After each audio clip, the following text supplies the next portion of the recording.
First responders and hospitals on the Suncoast are putting their hurricane action plans into place. ABC 7's Jess Dowder joins us live from Sarasota Memorial Hospital with more on how they're gearing up there. Jess?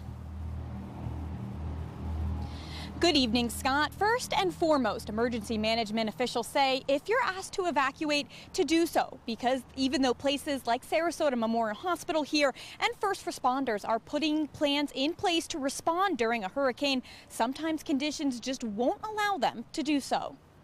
If Hurricane Irma brings high winds to Sarasota County, it could prevent firefighters and EMS from being able to respond to emergencies. If we find that we are in sustained winds of 45 miles an hour for that period of time that it is, we will not respond out of the fire stations just for safety of our first responders and the high trucks. When winds calm down, they'll be able to respond.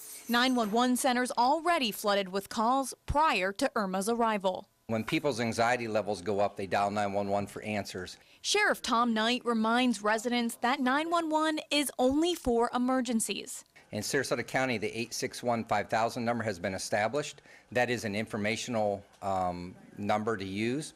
I would recommend people use that. If it does get backed up, be patient and wait for it to come in a queue, because they're going to give you more answers than a 911 operator can give.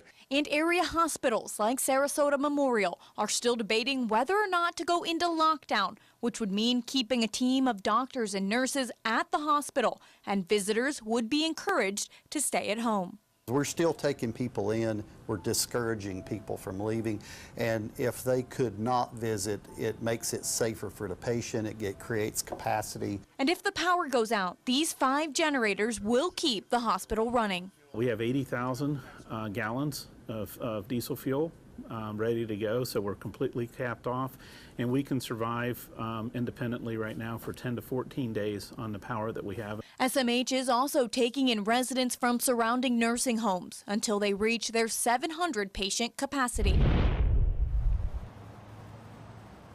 An evacuation here at SMH is very unlikely, as the buildings here were built to sustain up to Category 3 hurricane conditions.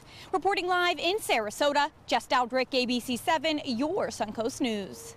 All right, Jess, thank you. If you want to evacuate but maybe don't have a way to get out of town safely, well, the state can try to help. The state has set up a transportation hotline. The number to call is 1-800-955-5504.